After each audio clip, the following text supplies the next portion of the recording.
Hindi mapakali si Mitch dahil uuwi na ng Pilipinas ang mga magulang niya. Nangako siya na may apo ng daratnan ang mga ito. Hoy, kanina pa kita kinakausap. Parang tulala ka yata dyan. Ano bang iniisip mo at parang may sarili kang mundo dyan? Untag ni Abby sa naglalakbay na diwa ni Mitch. Bakit? Ano ba yun? Anong bakit? Ikaw dapat ang tanungin ko niyan. Kanino ko pa napapansin na hindi ka mapakali ah. Problema ba sa trabaho o sa lalaki? Sira. Kailan pa ako nagka-problema sa mga lalaki? Hindi silang iniisip ko, no? Career ko ang priority ko. At wala akong oras sa mga lalaki na yan. Eh ano nga? Bakit ka tulala kanina pa? Sabihin mo nga sa akin at baka makatulong ako. Ano pang silbi ng pagiging doktora ko kung hindi ko kayang gamutin yung nasa isip mo? Pabirong wika ng kaibigan. Tumawag kasi si Daddy. Nagbabalak sila ni Mommy na umuwi dito sa Pilipinas. Eh anong problema doon? Dapat pa nga masaya ka eh. Dahil makakasama mo na silang muli. Bakit? May hindi ba ako alam? May hindi ka ba sinasabi sa akin ha? Ano kasi, nagsinungaling kasi ako sa kanila. Ang sabi ko nang huling tumawag sila ay nag-asawa na ako. At pinangako ko na may apo na silang lalaruin pag bumalik sila. Abay problema nga yan. Dahil wala ka namang asawa o kahit kasintahan man lang. Puro kasi trabahong pinagkakaabalahan mo eh. Bakit hindi mo nalang sabihin sa kanilang totoo? Hindi pwede, Abby. May usapan kasi kami ni Dad eh. Hindi niya pakikialaman ng buhay ko at ipapamana niya sa akin ang kumpanya pag nabigyan ko siya ng apo, pagtuntong ko ng 28.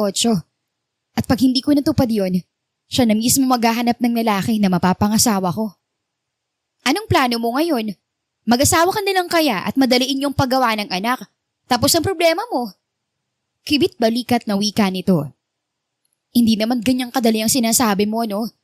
Gusto ko, pag nagkaanak ako ay galing doon sa may magandang genes. Yung may pagmamalaki ko kay Dad. Yung talagang karapat-dapat na magmana ng family legacy namin. Ganon. Nakangusong wika niya sa kaibigan. Ang problema nga lang ay paano naman siya magkakaanak. Ay wala naman siyang natitipuhang lalaki. Oo, may mga naniligaw naman sa kanya. Kaya lang, masyado siyang mapili.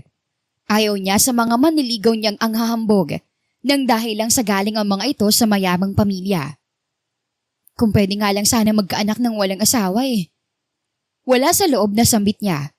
Napalingon naman si Abby sa sinabi niya at maya-maya lang ay napapalatak at napapitik pa ito sa daliri. Abay, pwedeng-pwede. Sa panahon ngayon, hindi na yan imposible. I'm a Dr. Mitch at alam na alam ko mga bagay na yan. Mayaman ka naman. Sisiw lang yan sa'yo, yung pagbili ng sperm at iturok dyan sa sinapupunan mo.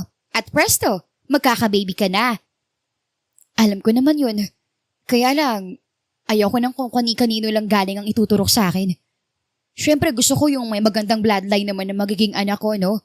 At hindi sa kung sinong Herodes nang galing. Bakit? Wala ka bang tiwala sa akin? Ako nang bahala doon. I'm a doctor and I know kung ano ang makakabuti sa pasyente ko. Kung gusto mo ng may magandang genes, gawa natin ang paraan yan. Trust me, you will be satisfied pag lumabas na ang magiging baby mo. Nakangiting sabi ni Abby. Talaga? Wala namang problema sa pera eh. Kahit magkano okay lang sa akin. Basta tulad ng sinabi ko, dapat malinis at manggaling sa magandang genes ang ibibigay mo sa akin. Para naman hindi ako mapahiya kay Dad pag lumabas ng magiging anak ko. Ako nang bahala doon. Sinisigurado ko sa'yo, hindi ka mapapahiya sa daddy mo. Dahil sa sinabi ni Abby, kaya medyo napanatag ang loob ni Mitch. Dumating man ang mga magulang niya, ay may anak na siyang maihaharap sa mga ito. Gagawa na lang niya ng alibi kung bakit hindi niya kasama ang ama ng anak niya. Madali lang namang gumawa ng kwento, ang importante ay may ihaharap siyang anak sa mga magulang niya. Matapos ang mahabang usapan ng magkaibigan, ay nagpaalam na si Abby kay Mitch dahil may rounds pa ito sa ospital na pinapasukan. Nang makalayo na sa bahay ni Mitch, saka dinukot ni Abby ang cellphone sa bag at may tinawagan. Kailangan kong tulong mo. Hanapan mo ako ng taong willing magbenta ng kanyang sperm. Hindi problemang pera. Gusto ko sa lalong madaling panahon makahanap ka na. Wala akong pakialam kung saan lupalop ka kukuha. Basta dalhin mo sa akin ang taong yan sa lalong madaling panahon. Walang problema. Basta ba'y handa mong pera. Madali lang naman yan eh. Dalhin ko siya sa'yo bukas na bukas din. Yan ang gusto ko sa'yo eh. Kahit kailan maaasahan ka talaga. Puntahan mo na lang ako sa klinik bukas kasama ang taong willing magbenta ng kanyang similya. Pagkatapos maibaba ang tawag, ay abot tenga ang ngiti ni Abby habang nagmemaneho ng kanyang sasakyan papunta sa ospital na kanyang pinagtatrabahuhan. Samantala, abala si Ron sa pagbubuntingting ng mga sirang sasakyan sa talyer na pinapasukan niya nang lapitan siya ni Jack. Magkaklase sila nito noong college. Kaya lang, hindi siya nakapagtapos dahil nagkataon na nagkasakit ang ina niya. Kaya't napilitan siyang tumigil sa pag-aaral at maghanap ng trabaho para sa pagpapagamot nito. Tigilan mo nga muna yan. Nasabihin ako sa'yo. Baka lang interesado ka, kaya nilapitan kita. Bakit? Ano ba yan? Pagkakaperahan ba yan? Wika ni Ron, habang pinapahiran ang maduming kamay ng malinis na bimpo at hinarap si Jack. Oo naman. Kaya nga ikaw nilapitan ko dahil alam kong kailangan mo ng pera. Para sa treatment ng nanay mo. Bakit? Ano bang trabaho yan? Basta legal, walang problema sa akin.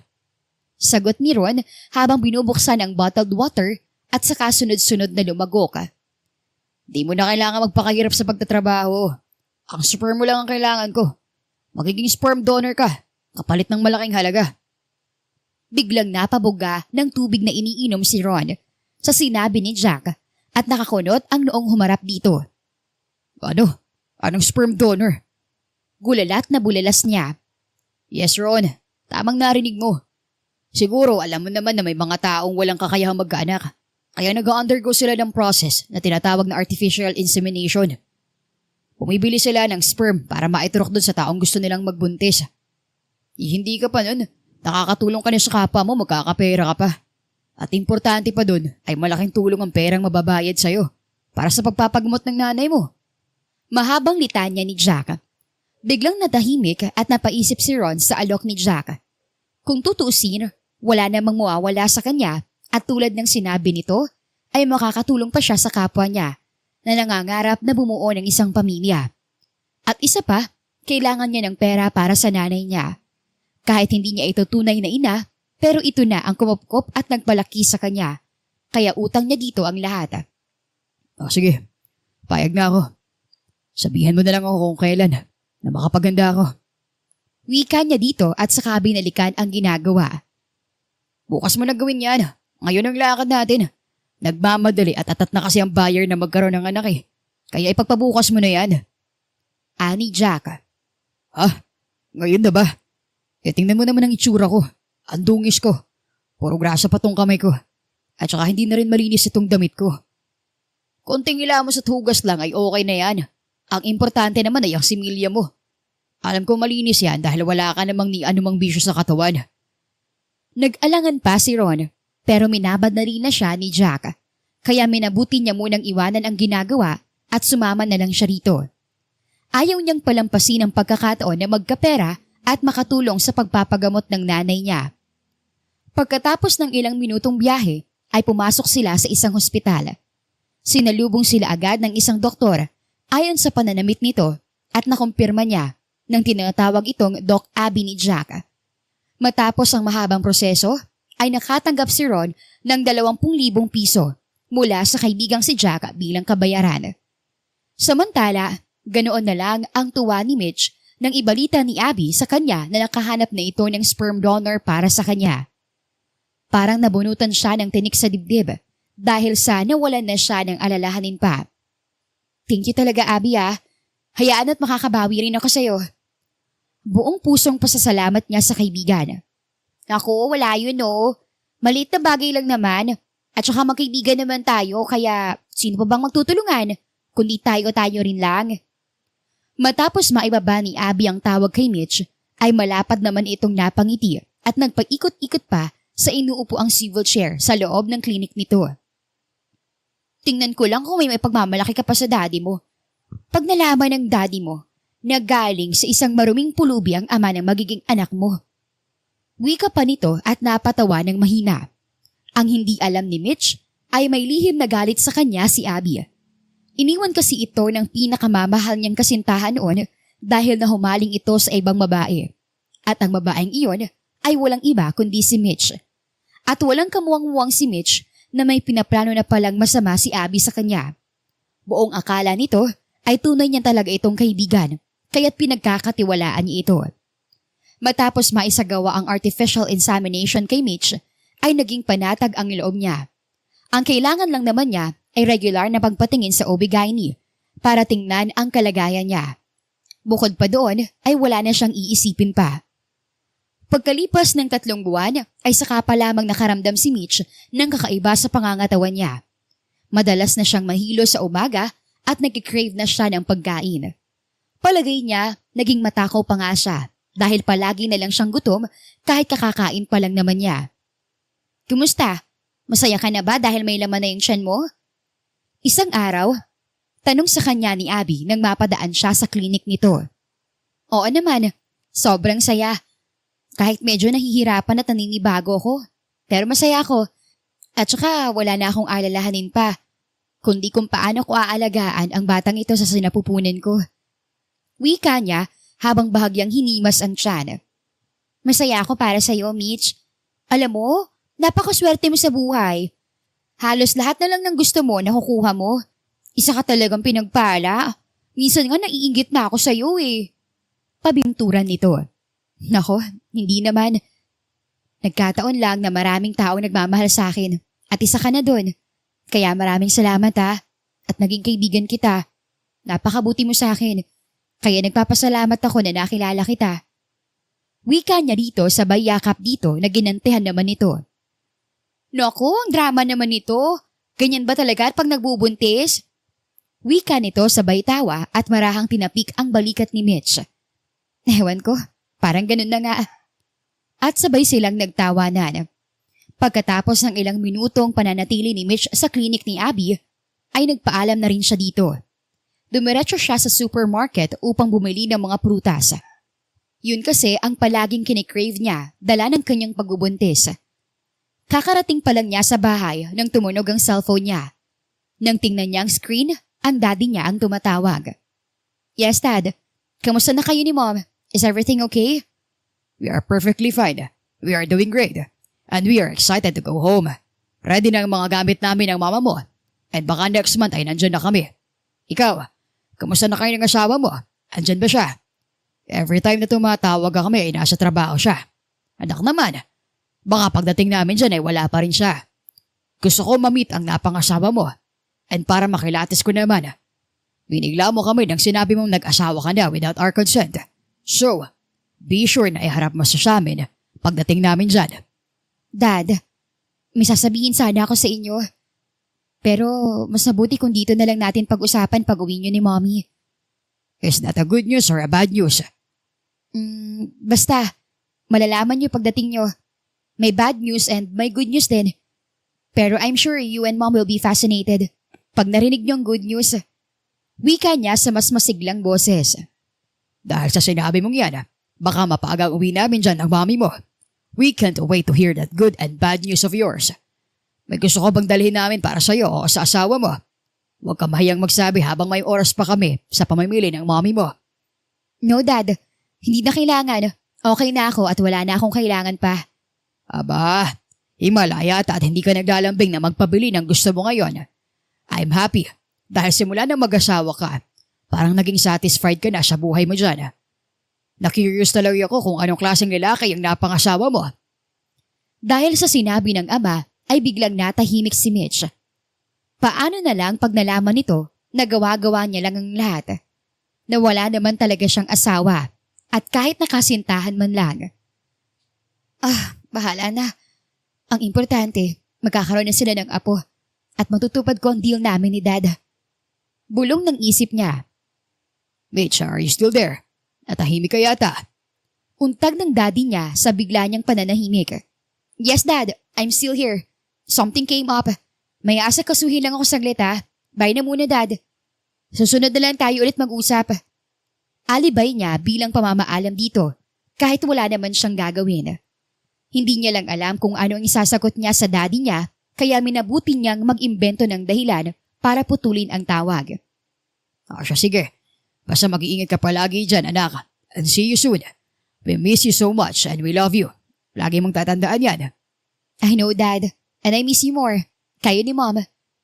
Wika niya bago ibinaba ang tawag. Pagkatapos maibaba ang tawag, ay sumandig siya sa mahabang couch at ipinikit ang mga mata. Para bang hapong-hapo siya na wala naman siyang ginawa. Habang nakapikit, ay inilagay niya ang isang kamay sa kanyang medyo maumbok ng tiyan at bahagyang hinimas iyon. I'm sorry baby ha, kung wala kang kikilalaning daddy, paglabas mo. Pero I'll do my best para maibigay ko sa iyong lahat. Pupunuin kita ng pagmamahal at buong puso kitang aalagaan. I promise to be a good mother and I will take care of you for the rest of my life. Kausap niya sa batang nasa kanyang sinapupunan na animoy naiintindihan na siya nito. Sa kabilang banda ay nagtaka naman ang nanay ni Ron nang isang araw pag-uwi nito sa bahay galing trabaho ay ang dami nitong mga dalang groceries at bumili din ito ng maraming gamot na maintenance sa kanyang sakit. Anak, saan ka kumuha ng pera pambili ng mga ito? Ang dami nito ah. Hindi pa naman oras ng sahod mo. Saan ka ba kumuha ng pera? Wika ng ina ni Ron habang iniisa-isang sinipat ang mga dala niya. Nakadilihensya lang, Nay. Kaya ayun, nagkaroon ako ng extra na pera. Oo nga pala, Nay. Kailan bang susunod mong check-up? Wika niya habang hinuhubad ang suot na jacket at pagkatapos ay pasalampak na naupo sa sofa. Parang pagod na pagod ka yata. Ano bang mga pinagagawa mo? Anak, baka napapasok ka na sa iligal na gawain ha? Ayoko mapasama ka nang dahil sa gusto mong kumita ng pera para sa mga gastusin dito sa bahay at sa gamutan ko. Ang hangad ko ay ang kabutihan mo at hindi yung mapasama ka sa paningin ng iba. Madamdaming wika ng nanay niya na tumabi ng pagkakaupo sa kanya. Nay, wag kang mag-isip ng ganyan. Pinalaki niyo ako ng maayos. Kaya kahit kailan, hindi ako lalabag sa batas. Kaya ako magsumikap sa trabaho para maabot ang mga pangarap ko. At balang araw, aangatin tayo. Konting tiyaga na lang para saan ba't makakaahaw din tayo, Nay. May tiwala naman ako sa iyo, anak eh. Salamat at napakabuti mong anak sa akin. Kahit alam mong hindi tayo magkadugo, ay parang tunay na ina na rin ang turing mo sa akin. Kung nasaan man ang mga magulang mo ngayon, tsak na magiging proud sila sa iyo dahil sa napakabuti mong puso. Sa'yo nga ako dapat magpasalamat, Nay. Dahil kinupkup at tinalagaan ninyo ako. Dahil kung hindi, baka napano na ako sa lansangan. Kaya mahal na mahal ko kayo, Nay. At hindi na ako maghahangad na makilala pang tunay ng mga magulang ko. Dahil kung hinanap nila ako noon pa, edi sana, natagpuan na nila ako. Siguro hindi ako mahal ng mga yun, kaya pinabayaan na lang nila ako.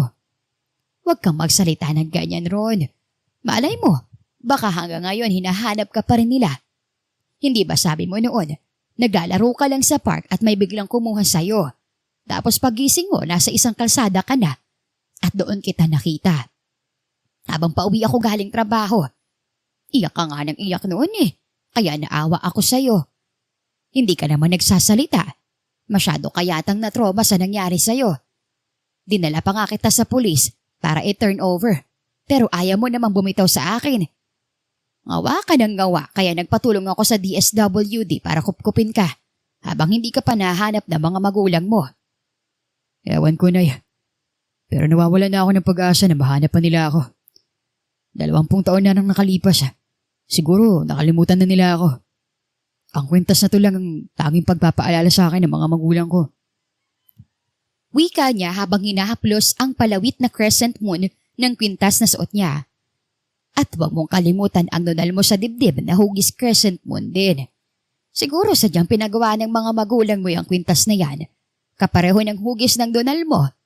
Siguro natutuwa sila dyan. Kaya naisipin na lang gawing palawit yan sa kwintas. Nakangiting wika ng nanay niya. Napabuntong hininga na lang si Ron sa tura ng nanay niya. Kung napaka-espesyal niya para sa mga magulang niya, ay nasaan na ang mga ito ngayon? Sa haba ng panahon, hindi na siya umasa pa na makikita pa niya ang mga ito. Ang importante ngayon sa kanya ay ang nanay niya at kung paano niya mapapabuti ang buhay nila. Kaya lahat ng racket, basta legal, ay pinapasok niya at wala siyang pinapalampas kahit na minsan ay nahihirapan na siya. Pagkalipas ng 1 linggo ay dumating na rin sa Pilipinas ang mga magulang ni Mitch. Tuwang-tuwa ang mga ito nang makita siya nang sinundo niya ang mga ito sa airport.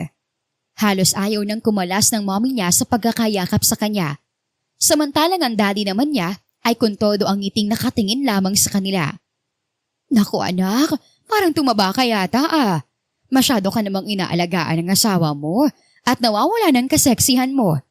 Baka iwanan ka ng asawa mo sa huli niyan. Puna ng mommy niya nang bumitiw ito ng pagkakayakap sa kanya at sinipat ang katawan niya. Mommy naman, hindi mangyayari yan oh.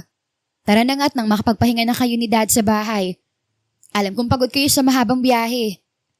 Wika niya sabay akay sa ina palabas ng airport, habang nakangiti namang nakasunod ang daddy niya. Kinabukasan, nadatnan ni Mitch ang mga magulang niya na naghihintay sa kanya sa living room, habang nagbabasa ng magazine. Mom, Dad, ang aga niyong nagising ah. May lakad kayo? Anong maaga? It's already 8 o'clock in the morning. Ikaw yata itong tanghali ng gising. Wika nito na abala sa pagbubuklat ng magazine. Nagkibit balikat lang siya sa kanaupo sa tabi ng mommy niya. Wala kaming lakad. Hinintay talaga naming magising ka. We need to talk. Ngayon, seryoso na ang mukha ng daddy niya. Tungkol saan ba, Dad? The company is doing great. There's nothing to worry about. No, Mitch. It's not about the company. Let's talk about you. You married someone without consulting us, and he is nowhere to be seen. It's been a day na nandito kami sa Pilipinas, pero hindi mo lang namin nakita, miski anino ng asawa mo. Ni hindi rin siya tumawag para kamustahin kami. We are worried of what kind of man he is. Yan ang sinasabi ko sa daddy mo noon pa. Dapat kasi, nireto ka na lang namin sa isa sa mga ka-business partners namin. In that way, kilala namin and we have nothing to worry about. Hindi tulad ngayon na hindi namin alam kung ano ba talagang kalagayan mo sa piling ng lalaking pinili mo. Mahabang litanya ng mommy niya. Tamang mami mo, Mitch. We are worried about you. Are you really okay? O may hindi ka sinasabi sa amin? Segunda naman ang daddy niya. Parang may bumara sa lalamunan ni Mitch sa sinabi ng mga magulang niya. Kaya bigla siyang napalunok ng sunod-sunod. Naupo siya ng tuwid nang biglang binundol ng kaba ang kanyang dibdib. Pinaghandaan niya ang oras na ito, pero parang uurong yata ang dila niya. Feeling niya, nasa hot sheet siya at anumang oras ay puputaktihin siya ng sunod-sunod na tanong ng mga magulang niya. At hindi niya alam kung saan siya dadalhin ng mga kasinungalingan niya. Pero bago pa man siya makasagot, ay nakaramdam siya ng pagduwal at parang babaligtad ang sikmura niya. Kaya dali-dali siyang tumayo at tinungo ang kusina at doon nagduduwal. What's wrong? Tanong ng mommy niya na hindi na namalayang nakasunod pala sa kanya. Is everything okay? May dinaramdam ka ba? Dagdag pa nito sa nag-aalalang boses. Don't worry, Mom. I'm perfectly fine. Morning sickness lang to. Mawala rin to. Wala sa loob na wika niya. Morning sickness? You mean you're pregnant? Bulalas ng mommy niya. Tumangulang siya bilang tugon at hindi na nagsalita pa. Kitang-kita niya ang pagguhit ng pagkasurpresa sa mukha nito at ang pagguhit ng isang ngiti sa mga labi nito. This calls for a celebration. Sandali, I can't wait to tell your dad about this wonderful news. Wika ng mami niya na akmang aalis upang puntahan ang daddy niya. Ngunit, marahan niya itong hinawakan sa kamay. Mom, pwede bang ako nang magsabi kay Dad? I promise to tell him the good news nang mag-usap kami sa phone. Oh sure anak, I'm sure sobrang matutuwa ang daddy mo pag nalaman niya magkakaapo na siya. You know naman kung gaano ka gusto ng daddy mo to have a grandchild. And it's happening now. You're gonna make him so happy sa ibabalita mo sa kanya. Excited na wika ng mami niya. Napangiti na lang siya sa sinabi ng mami niya pero kabado pa rin siya. Inaalala pa niya kung paano sasabihin na walang ama ang batang dinadala niya. At isang kasinungalingan lang ang pag-aasawa niya. Ang gusto lang naman niya ay matupad ang deal nila ng daddy niya para sa mamanahing kumpanya at sa kalayaan niya. Nang makalapit ang daddy niya na para bang nag-aabang na ng sasabihin niya, ay binundol na naman siya ng kaba. Dad, I want to tell you something.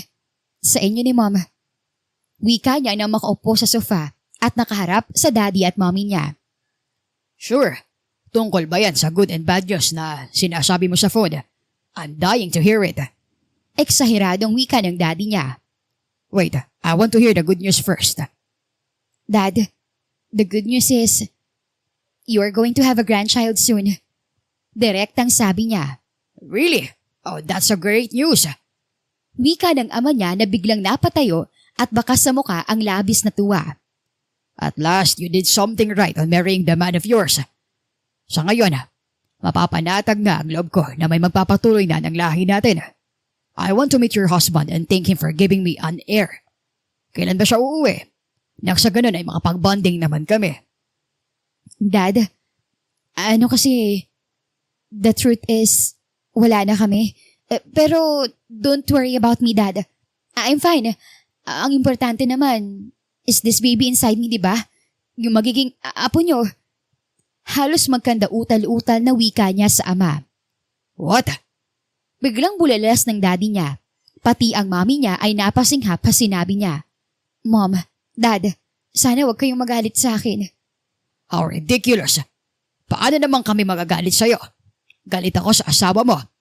Pagkatapos kanyang buntisin ay iiwan ka lang niya. Anong klaseng lalaki siya? So ito pala ang bad news na sinasabi mo. Nako, pag nakita ko lang yung walang hiyang asawa mo, makakatigam talaga siya sa akin. Nang gagalaiti na wika ng daddy niya. Huminahon ka nga, Armando. Ang puso mo. Umupo ka nga muna. Calm down. Alalahanin mo. Buntis ang anak mo. Huwag na nating dagdagan pa ang stress niya sa ginawa ng asawa niya. Ang tanging magagawa natin ngayon ay alagaan ang apo natin na nasa sinapupunan niya. And besides, kailangan tayo ni Mitch ngayon. Maybe it's God's will na umuwi tayo sa Pinas para may katuwang si Mitch sa pagdadalang tao. I'm sorry, Mom. Dad, kung kailangan ko magsinungaling sa inyo. Piping usal ni Mitch habang nakatingin sa dismayadong muka ng mga magulang niya. Mitch, don't worry. Nandito naman kami ng daddy mo. And we will not abandon you ever. And now that you're going to be a mother, we will always be by your side. Sabay nating palakihin at alagaan ang batang yan. Thank you, Mom. Tanging sambit niya sa kaniyakap ang ina. Lumipas ang mga araw, panatag na ang loob ni Mitch dahil hindi na nag-uusisa pa ang mga magulang niya tungkol sa gawa-gawa niyang asawa. Naging abala ang mga ito sa pamimili ng mga gamit para sa magiging anak niya at kung ano-ano pa para sa paglabas ng apo ng mga ito. Buong akala niya ay okay na ang lahat. Ngunit may bigla siyang nadiskubre tungkol sa ama ng batang dinadala niya. Isang araw, habang papunta siya sa OB-GYN clinic para sa kanyang prenatal check-up, ay aksidenteng nakita niya si Abby na may kausap na lalaki sa pasilyo. Lalapitan sana niya ito para batiin. Ngunit napatda siya sa kanyang kinatatayuan nang maulinigan niya ang pinag-uusapan ng mga ito. Hintayin mo na lang ang tawag ko pag may racket na akong ibibigay sa'yo. Gaya ng dati. Oo ba? Napadaan lang naman ako eh. Baka ako may mag-asawa na namang kailangan ng sperm donor at available yung kaibigan ko. Alam mo na matindi lang pangangailangan niya. Oo na, sasabihin na lang kita. In fairness, 100% success rate ang sperm ng pulubi mong kaibigan. Nakangiting wika ni Abby, saka marahang tinapik ang balikat ng lalaki na malawak rin ang pagkakangiti. Bakit? Kailan pa ba ako pumalpak sa mga pinapagawa mo sa akin? Oo na, sige na. Alam ko namang maaasahan ka sa lahat ng bagay eh. Parang bombang sumabog sa pandinig ni Mitch ang kanyang narinig. Napaatras siya bigla at buntik na siyang matumba nang masagi niya ang isang taong dumaan. Mabuti na lang at maagap siya nitong naalalayan. Kaya hindi siya tuluyang bumagsak sa sahig. Miss, okay ka lang?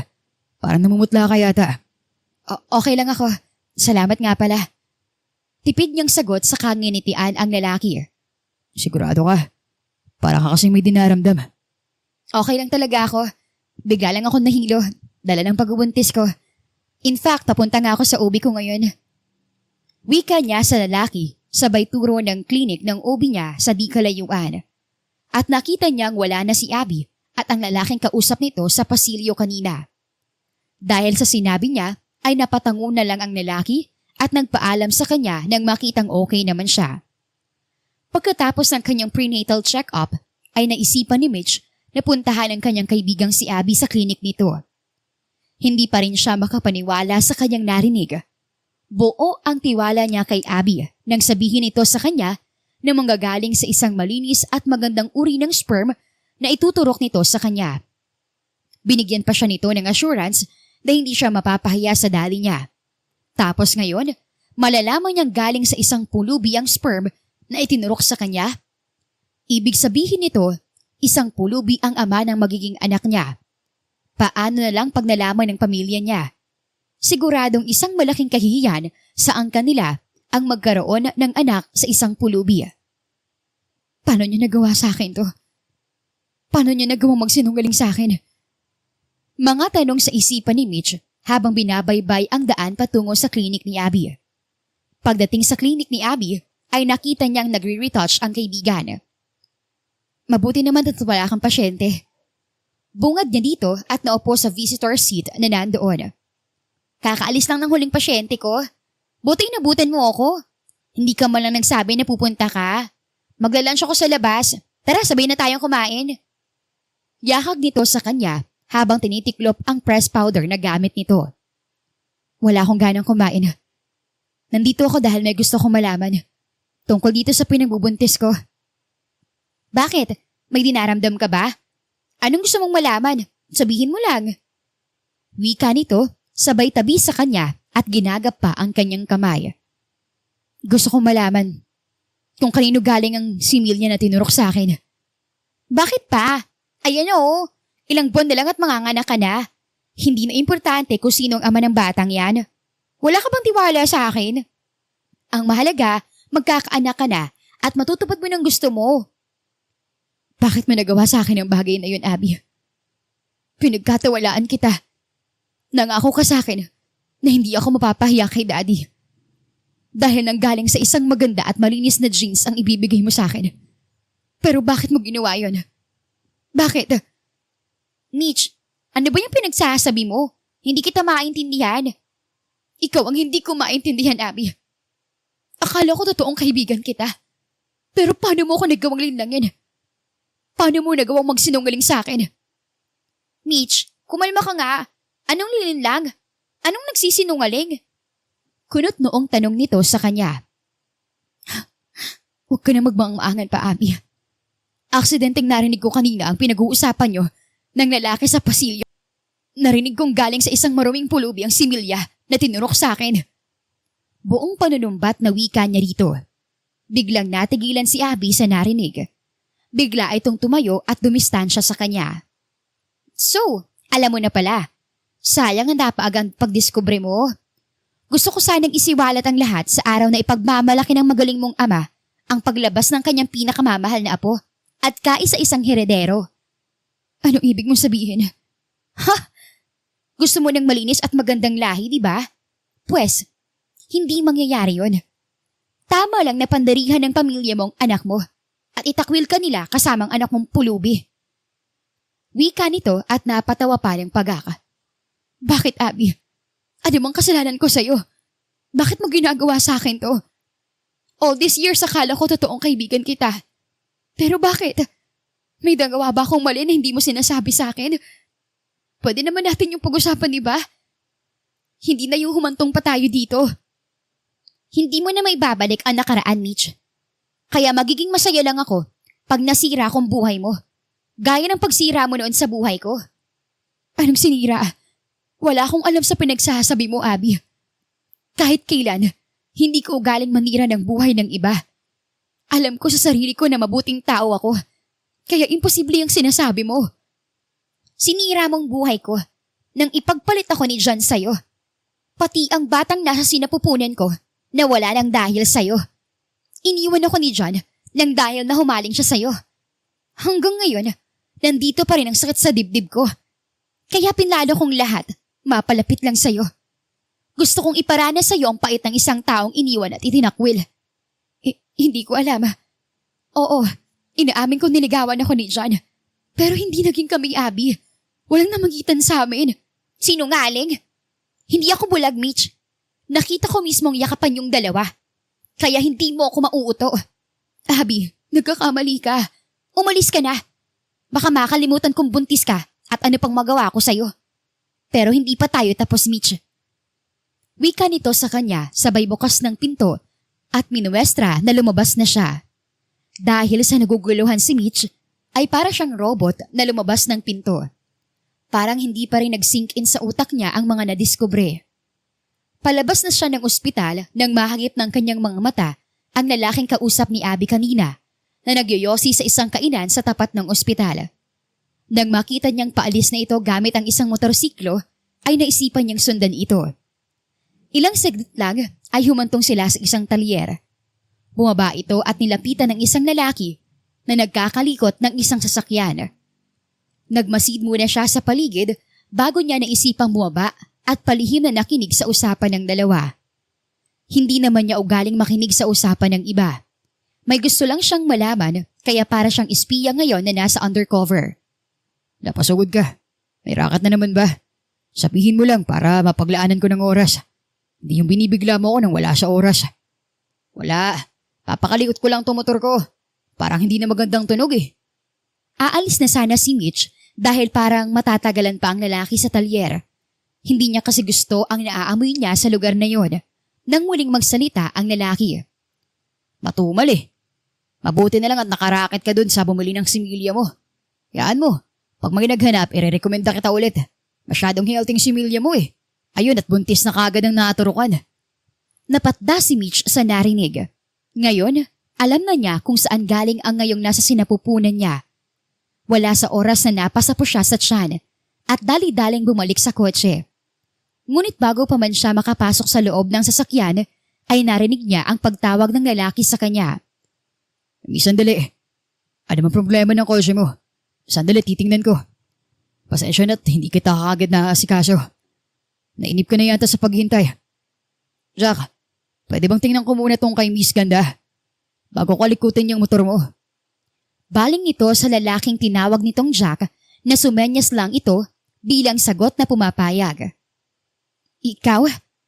Wala sa loob na nasambit niya. Oo, ako. Bakit? Wala kang tiwala sa akin. Huwag kang mag-alala. Magaling ako mekaniko. Wala pa namang may nagreklamo sa mga naging customer ko. Lahat sila satisfied sa gawa ko. Kaya ipanatag mong loob mo. I can't believe it's you. Wika niya habang ang mga kamay ay sapo ang kanyang umuumbok na tiyan. Bakit, Miss? Nagkakilala na ba tayo?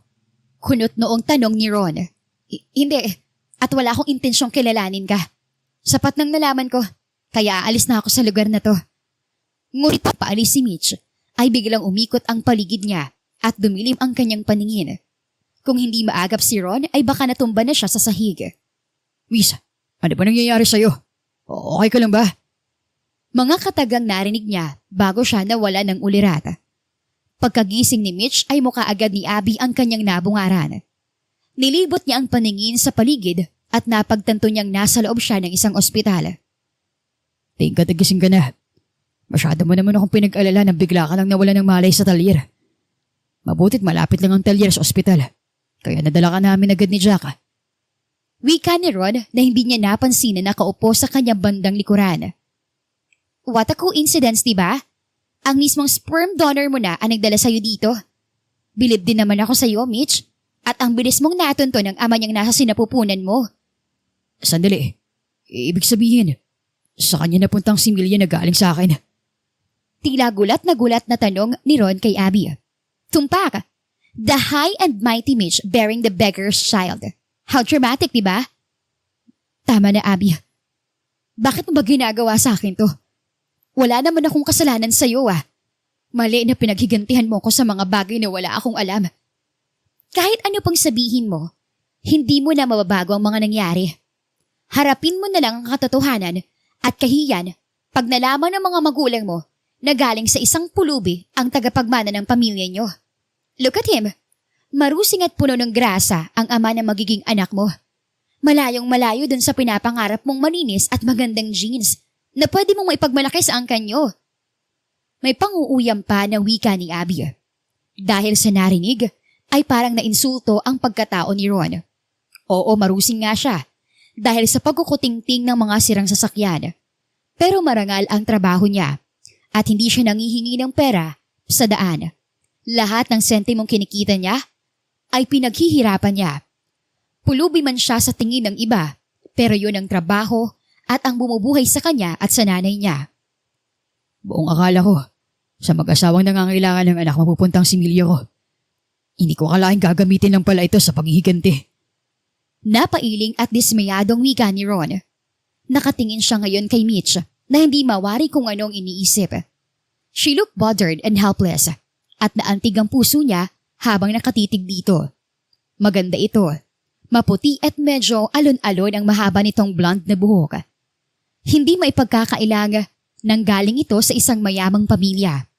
Ngunit nabasa niya ang pagkabahala sa mga mata nito habang nakikipagdiskusyon ito kay Abby. Saan ko man iturok ang similya mo, wala ka na doon. Bayad ka at yun lang ang mahalaga. Pero thank you ha, ginawa mong perfect ang plano ko. Hindi sumagi sa isip ko na may masama ka palang binabalak sa akin. Akala ko pa naman tunay kitang kaibigan. Nilapitan mo lang pala ako dahil sa paghihigantid mong walang katuturan. Nagkakamali ka, Abby. Hindi ako ang dahilan kung anumang sakit na dinanas mo noon. Nabulag ka lang at ang lahat ay isa lamang maling hinala. The hell with it! Nangyari nang nangyari and you can't do anything about it. Sabihin mo mang masama ako, pero ginawa ko lang to dahil sa lubos na nasaktan ako. By the way, good luck na lang sa'yo kung paano mo ipapaliwanag sa pamilya mo ang buong pangyayari. Because soon ay malalaman na nila ang buong katotohanan. Wika nito sabay talikod habang winagayway ang hawak na cellphone. Walang nagawa si Mitch kundi tingnan ang paglabas ni Abby at ang pagsara ng pinto. Naihilamos nito ang dalawang palad sa muka at mukhang namomroblema ito. Gusto itong lapitan ni Ron at haplusin ang likod nito para pakalmahin. Ngunit hindi niya magawa. Ngayon lang sila nagkita at hindi pa sila magkakilala. Oo, at siya nga ang naturingang ama ng dinadala nito. Ngunit tama si Abby. Isa lang siyang sperm donor at bayad ang kanyang serbisyo. Sorry dahil yata sa similya ko kaya ka na problema ngayon. Pero gusto ko lang linawin. Hindi naman ako isang pulubi. Oo, mahirap ako. Pero marangal naman ang trabaho ko. Kahit na madungis ako. Hindi mo naiintindihan. Mataas ang standards ng pamilya ko. Sinabi ko sa kanila na galing sa isang mayamang angkan ang ama nitong dinadala ko. And they will feel humiliated pag nalaman nilang galing ito sa isang katulad mo. No good education, no degree and low family status. Base sa pinagmamalaki mong marangal na trabaho. Parang tinamaan si Ron sa sinabi ni Mitch. Oo nga naman. Ang mayaman ay para sa mayaman. At ang mahirap ay para sa tulad niya ring mahirap. Yan ang mentality ng karamihan. Lalong-lalo na doon sa mga pinalad na nakaangat sa buhay. Lihim na hiyaw ng isip ni Ron. Pero sa isip at puso ng binata ay naniniwala pa rin siya na habang nagsisikap ka ay may pag-asa kang umangat. Hindi man ngayon, pero baka soon. Kung hindi mo mamasamain, iatid na kita sa inyo. Sa tingin ko kasi, hindi na safe na ikaw pang magmaneho. Ngayon nakita ko mukhang hindi ka panatag ang isip mo. Mahirap na. Baka may masama pang mangyari sa iyo sa daan. At karago di konsensya ko pa pag nagkataon. Pagpresinta ni Ron sa sarili. Wag na. Wala ka namang obligasyon sa akin. At sa kakaya ko naman Lantarang pagtanggi nito. Ngunit sa nakakita niyang sitwasyon ng babae, ay hindi makakapayag si Ron na ito pa ang magmamaneho ng kotse. I insist. Oo nga pala. Ako pala si Ron. Pagpapakilala niya sa sarili. Dahil sa mapilit si Ron, ay pumayag na rin si Mitch sa bandang huli. Nang makarating sila sa malamansyon na bahay ni Mitch, ay doon lamang napagtanto ni Ron kung gaano kalayo ang agwat nila sa buhay. Pero bago pa man sila makapasok sa gate, ay nagpasalamat na si Mitch kay Ron at nakiusap na kung pwede ay bumaba na ito at ito na ang magmamaneho ng sasakyan papasok sa gate. Naiintindihan naman ni Ron si Mitch, kaya hindi na siya tumutol pa at pumayag na kaagad. Kumaway pa itong muli at nagpasalamat bago ito tuluyang pumasok ng gate. Napabuntong hininga na lamang si Ron at tuluyang nawala sa paningin niya ang sasakyan ni Mitch. Ay, buhay nga naman. Napakakomplikado. Pwede naman siyang mag-asawa para magkaroon ng anak sa normal na paraan. Mayaman nga naman Kung ano-anong mga iniisip. Palibhasa hindi problema sa kanilang pera. Wika niya bago tumalikod at nilisan ang lugar na yon. Palabas na sana siya ng subdivision nang may namataan siyang isang lalaki na bumaba ng kotse sa di kalayuan at saka tiningnan ang gulong ng sasakyan. Nakita niyang napakamot ito sa ulo. Kaya napagtanto niyang may problema nga ang gulong nito. Na-flat tire yata. Kawawa naman. Sambit niya habang nakamasid sa medyo may katandaan ng lalaki na nasa tansya niya ay nasa late 60s na ito. Dahil likas naman siyang matulungin, ay nilapitan niya ang lalaki na ngayon ay may kinakausap na sa phone. Sa isip niya, baka tumawag na ng mekaniko. Pero iba ang naulinigan niyang kausap nito. Sorry baka malito ako sa anniversary natin. Nasiraan kasi ako. Tatawag muna ako sa mekaniko. Dinig ni Ron ang wika nito. Nang ibaba na nito ang tawag, sa kanya kinausap ang lalaki. Nasiraan po ba kayo ng gulong? Baka makatulong ako. Anya sa lalaki. Oo nagmamadali pa naman ako. At baka matagalan pa ang tinawagan ko mekaniko. Kung papayag kayo, ako na hong gagawa. Hindi niyo po na itatanong. Isa rin ho akong mekaniko. Ako nga po pala si Ron. Pagpapakilala niya sa sarili. Aba, mabuti naman. What a coincidence. At isa pang mekaniko ang nakakita sa akin. At saka kapangalan mo rin ang anak ko Nakita ni Ron ang lungkot sa mga mata nito nang sambitin ng lalaki ang pangalan ng anak nito. Pero hindi na niya ito pinagtuunan ng pansin. Kailangan ko pong mga tools at gulong na pampalit. Huwag po kayo maglala. Mabilis lang to. Nakangiting wika niya dito. Nasa likod ng sasakyan. Sandalit kukunin ko. Matapos matanggal at maikabit ang bagong gulong, ay lubos na nagpasalamat ang lalaki sa kanya. Nako, maraming salamat talaga sa iyo Marami pa rin talagang mabubuting tao dito sa mundo na handang tumulong sa mga nangangailangan. Ayan tuloy, mas lalo kayatang nadumihan. Sandali at may bibigay lang ako sa iyo. Nako, wag na ho. Okay lang po. Pero ngumiti lang ang lalaki at binuksan ang kotse nito. Pumasok ito saglit at paglabas nito ay may bitbit na itong isang di kalakihang paper bag. Salamat sa tulong mo. Ito, isuot mo ito. Kakabili ko lang ng damit na yan. Sa'yo na. No, wag na po. Hindi na po kailangan. Sa inyo yan. Kaya hindi ko matatanggap yan. Tanggapin mo na. I insist. Hindi ako aalis dito pag hindi ko nakitang suot mo ito. Bihira lang ang taong katulad mo. Nakikita ko na may mabait kang kalooban. Nadumihan ka ng dahil sa akin. Kaya tanggapin mo na. Tanggapin mo rin itong konting halaga. Bayad ko sa serbisyo mo. Naku, nakakahiya naman po. Sige ho, itong damit na lang ang susuot ko. Wika niya dahil nakita niyang isang checkbook ang hinugot nito. Ayan. Sige, isuot mo na. Sigurado akong bagay yan sa'yo. Napailing na lang si Ron habang naguhubad ng damit. Wala namang taong dumadaan sa kalsadang yon, kaya malaya siyang naghubad sa harapan ng lalaki. Pagkatapos maghubad, ay inabot niya ang bigay na paper bag nito. Ngunit nakita niyang natigilan ito habang nakatingin sa kanyang dibdib. Nakita niyang napakurap-kurap pa ito habang nakatingin sa dibdib niya. Tattoo ba yung nasa dibdib mo o nunal? Itong hugis crescent moon po. Nunal po ito. Sa katunayan nyo, may kwintas din po akong ganito ang hugis. Nakangiting wika niya habang hinahawakan ang nunal sa dibdib niya. Nakita ni Ron na napatda ang lalaki sa narinig. Nakita niyang parang naging emosyonal ito at parang naiiyak na nakatitig sa kanya habang inaabot ang damit sa kanya. Dali-dali siyang nagbihis at tinanong ang lalaki. Okay lang po ba kayo? Mukha yatang may dinaramdam kayo. Natigilan si Ron nang bigla siyang nilapitan ng lalaki at mahigpit na niyakap. Dinig pa niya ang mahinang pagtawa nito habang nakayakap sa kanya at paulit-ulit na sinasambit ang pangalan niya. Iba naman kung magpasalamat ang taong to. Masyadong madamdamin. Sa isip-isip niya. Hindi mo alam kung gaano ko kasaya ngayon.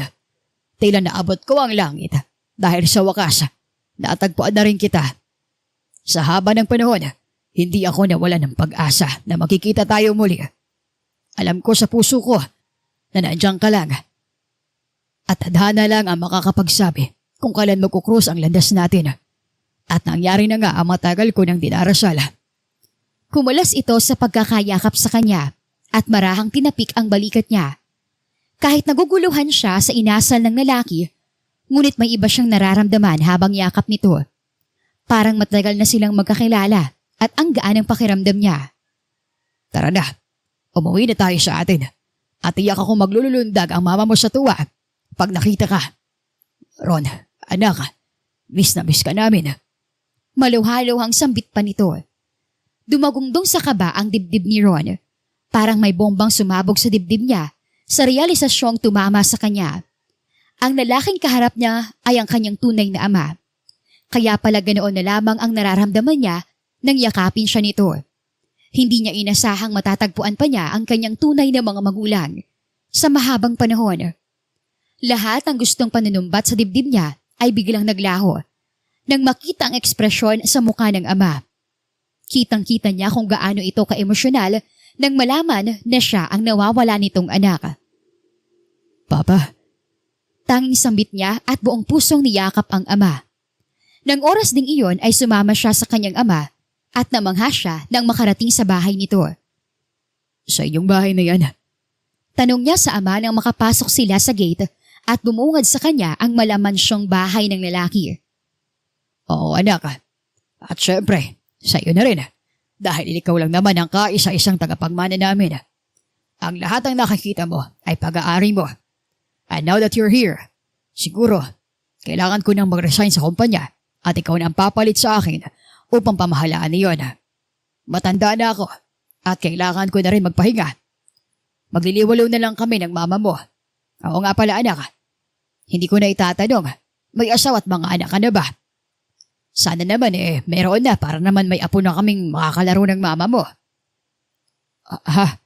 Wala pa po Wika niyang napakamot sa ulo. O siya, pasasaan ba at makakahanap ka rin ng babaeng nararapat sa'yo. Pero sa ngayon, may isang babaeng sabik na sabik makita ka. Ang Mama Esmeralda mo. Siyak na masusurprise siya sa pagbabalik mo. Isang magandang regalo ang pagbabalik mo sa araw na pinaka-espesyal sa amin. Kaya halika na, pumasok na tayo sa bahay. Yakag ng kanyang ama pagaba ng pagbaba nila ng sasakyan. Gaya ng inaasahan, naging emosyonal ang mama niya nang makita siya.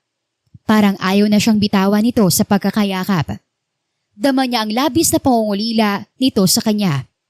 Ngayong natagpuan niya na ang kanyang tunay na mga magulang, ay parang napunan ang malaking puwang sa kanyang puso. Matuling lumipas ang mga araw. Matapos mapag-aralan ni Ron ang mga bagay tungkol sa pagpapatakbo ng kumpanya, ay tuluyan na itong ipinagkatiwala sa kanya ng ama. Naipagamot at maayos na rin ang kalagayan ng nanay niya na nagpalaki sa kanya. Magkasundo ang dalawang ina niya, kaya wala na siyang mahihiling pa. Ngunit, sumasagi pa rin sa isip niya ang tungkol sa kalagayan ni Mitch. Kaya nagpa siyang pasubaybayan ito at alamin ang mga ganap nito.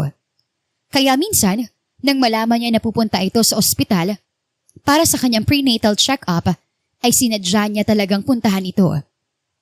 Bakit ka nandito? Sinusundan mo ba ako? Ano bang gusto mo? Pwede ba huwag mo nang dagdagan pang alalahanin ko? Kapag nalaman ng pamilya ko tungkol sa'yo. Wala naman ako masamang intensyon. Ewan ko ba? Pero simula nang malaman ko tungkol sa kalagayan mo, hindi ka na mawala sa isip ko. Hindi ko maiwasang mag-alala. Kaya gusto ko itang makita. Isipin mo na lang ang sarili mo at huwag mo na akong alalahanin pa. Wala kang obligasyon sa akin kaya pabayaan mo na ako. Paano kung sabihin ko sa'yo na gusto ko mapalapit sa'yo? Gusto ko itang makilala. Maganda na akong trabaho ngayon. Hindi na ako dating marusing na mekaniko noon. Kung pwede lang, sana, hayaan mo ako mapalapit sa'yo. At kilalanin natin ang isa't isa. Alam mo, Ron, kahit na nag-level up ng trabaho mo, nakatatak pa rin sa pagkatao mo ang pagiging isang pulubi. Kaya wag ka nang mangarap na bibigyang pansin pa ni Mitch. Hindi ang mga katulad mong tipo niya. Singit ni Abby na hindi nila namalayang nakalapit pala sa kanila.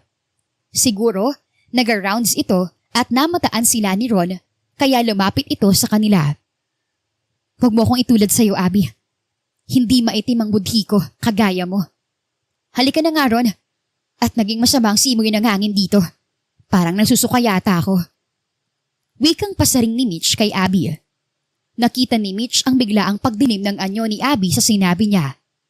Wala sa loob na humawak siya sa braso ni Ron at niyakag ito sa loob ng isang OB-GYN clinic. Naiwan namang nakatigagal si Abby. Hindi ito makapaniwala sa kapangahasan ni Mitch. Tingnan lang natin, Mitch, kung ano magiging reaksyon mo sa gagawin ko. Siguro ito ng perfect timing para mapahiya ka. Hindi ko akalaing makikipagmabutihan ka pa sa ama ng anak mong pulubi. Wika nito sabay dukot ng cellphone sa bulsa at may tinawagan sa kabilang linya. Pasensya ka na ha, at ilang ulit ka na nakakarinig ng hindi magandang salita ng dahil sa akin. Alam kong ilang beses nang nainsulto ang pagkatao mo. Wika ni Mitch kay Ron nang makapasok na sila sa loob ng klinik. Wala yun. Hindi ko iniisip yun. Kamusta ka na pala? Sa palagay ko, hindi pa rin alam ng mga magulang ang tungkol sa sekreto mo. Hindi pa nga. At sana hindi na nila malaman pa. Nang sa ganun, ay walang malaking iskandalong magaganap. Kilala ko mga magulang ko. Masyadong mataas ang standards nila. Akala ko, magiging okay ang lahat.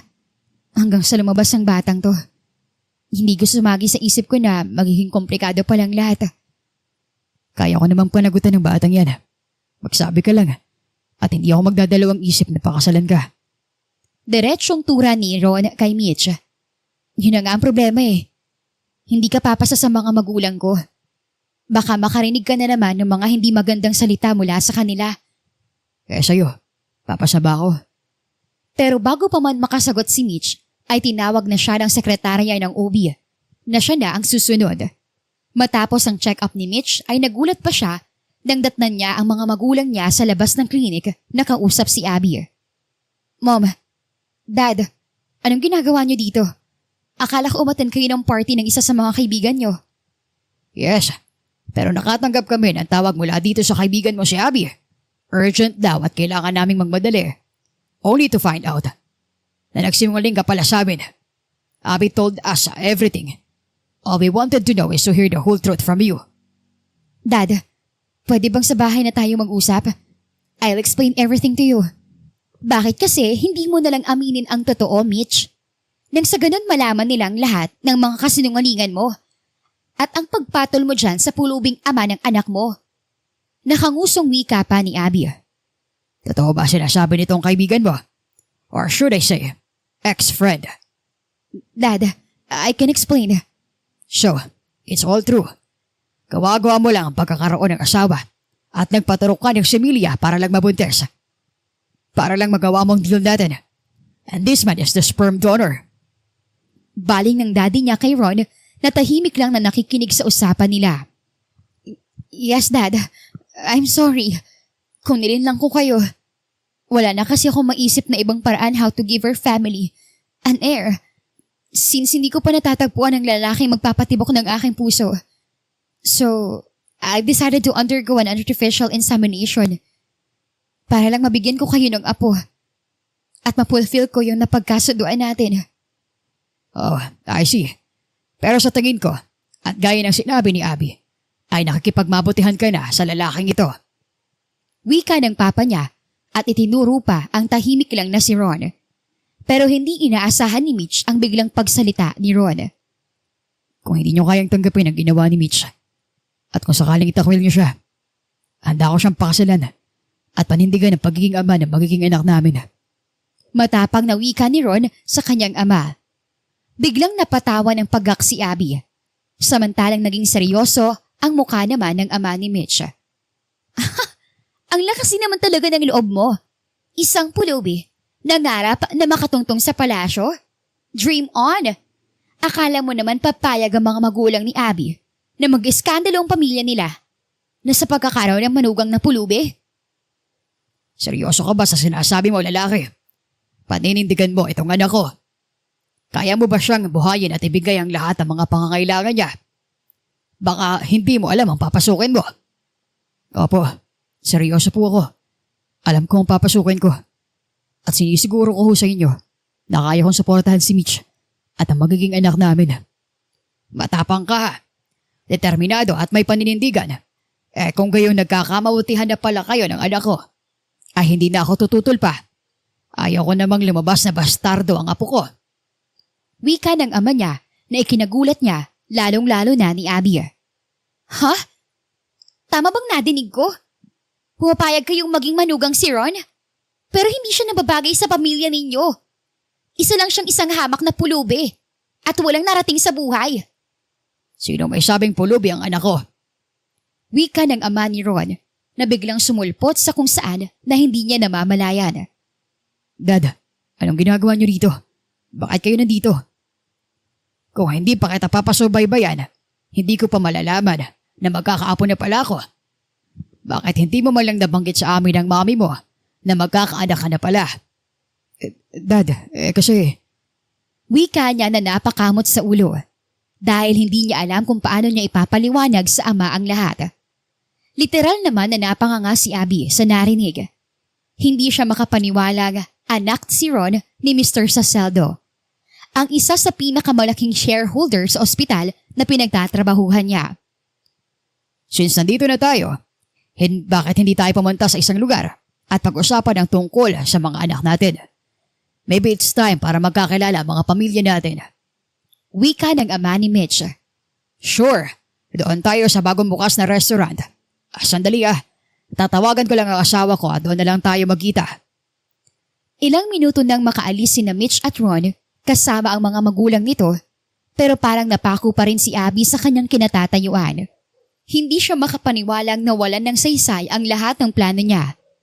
Imbis na makita niyang miserable si Mitch, ay siya pa yata ang naging daan para matagpuan ito ang lalaking nagmamahal dito ng totoo. Habang siya naman ay naiwang bitter pa rin dahil sa mga pinagdaanan niyang pait sa pag-ibig. Hindi pala isang pulubi si Ron, kundi nanggaling din pala ito sa isang mayamang angkan. Si Mitch naman ay halos hindi rin makapaniwala na mayaman pala ang pamilya ni Ron. Nang marating nila ang restaurant na pag-aari ng mga ito, agad silang sinalubong ng mga ito na halatang inaabangan ang pagdating nila. Akala ko ba isang hamak na mekaniko ka lang? Ang yaman naman pala ng pamilya mo eh. Bakit mo naisipang magbenta ng sperm mo? Bored ka lang sa buhay o trip mo lang? Mabang istorya.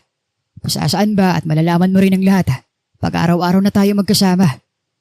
Ang masasabi ko lang ay, siguro, isang pamamaraan yun ng tadhana para magkatagpo tayo. Para matagpuan ko na ang babaeng nararapat sa akin at makakasama ko habang buhay. Ewan ba ni Mitch, pero parang pinamulahan siya ng muka sa sinabi ni Ron. Sanay naman siya sa mga lalaking nagpapasaring sa kanya, pero iba ang tama sa kanya ng atake ni Ron. Para bang sapol na sapol at tagos sa puso ang mga salita nito. Dahil magkasundo naman ang bawat panig ng pamilya ni Ron at Mitch, ay hindi na rin tumutol ang dalawa nang mapag-usapan ang tungkol sa kasal nila. Talagang pumapayag ka na pakasal sa akin? Tila nag-aalinlangan pang tanong ni Ron kay Mitch. Kasalukuyan silang nasa balcony ng restaurant. Dahil inaya niya si Mitch na pumunta doon para mag-solo silang dalawa. Habang naiwan naman ang mga magulang niya at ni Mitch na masayang nag-uusap sa baba. Hindi ko naman siguro pagsisisihan ng pagpapakasal sa iyo, di ba? Hindi mo naman siguro ako papalawhain at sasaktan, hindi ba? Nako, hindi mangyayari yun. Promise, mamahalin kita at ang magiging anak natin na buong puso. Napangiti na lang si Mitch sa sinabi ni Ron. Ewan ba niya? Parang kinikilig siya na hindi niya mawari. Lumipas ang mga araw dahil sa palaging nandyan si Ron para alalayan siya. Kahit alam niyang busy ito sa sariling kumpanya, ay tuluyan nang nahulog ang loob niya dito. Kusang umusbong ang damdamin niya para kay Ron at masasabi niya mahal na nga niya ito at dama din naman niya ang pagmamahal nito para sa kanya. Isang araw, nabalitaan na lang ni Mitch na nag-resign na si Abby sa trabaho at tumunta ito sa ibang bansa. Hindi naman siya nagtanim ng sama ng loob dito. Sa katunayan, gusto niyang magpasalamat dito. dahil ang paningin lang nito sa kanya ay siyang nagdala sa kanya patungo sa kanyang kapalaran, sa kanyang forever. Oh, bakit parang may malalim ka yatang iniisip at hindi mo napansin ang pagdating ko? Wala. Naalala ko lang si Abby. Nabalitaan ko kasi na ng ibang bansa na siya para dun magtrabaho. Mabuti naman. Para hindi ka na niya guluhin. Siguro na-realize din nun na ang pagkakamaling nagawa kaya lumipad na patungong ibang bansa. Pero sa totoo lang, kung mo iisipin, si Abby ang naging daan para magkatagpo tayo. Naisip mo rin ba yun? Na kung hindi dahil sa ginawa niya, ay hindi sana tayo magkakakilala. Oo. Kaya nga gusto ko rin sanang imbitahan sa kasal natin yun eh. Kaso pumunta na pala ng ibang bansa. Kibit balikat na wika niya. Ilang araw nga matapos manganak si Mitch ay dinaos ang kasal nila ni Ron. Masayang masaya siya sa araw na iyon dahil wala na siyang mahihiling pa. Sapat na sa kanya na makitang masaya ang mga magulang niya at siya naman ay maligaya sa piling ni Ron at ng kanilang anak. Wakas.